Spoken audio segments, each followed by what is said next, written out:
Şəmkirdən Gəncəyə imtahana gedən müəllimlər qəzaya düşüb.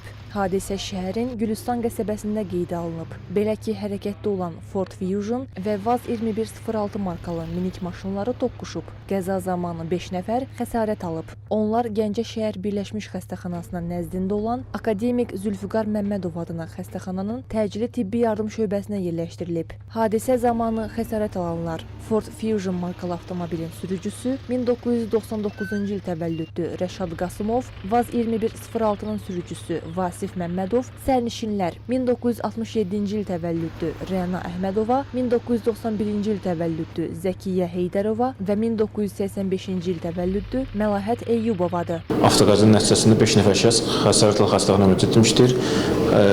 Qadınsız şəxsdə kəllə-beyin travması diaqnozu qoyulmuşdur və başı xəstəxanaya göndərilib. Digər şəxslər də ambulator müalicə üçün evə buraxılıb.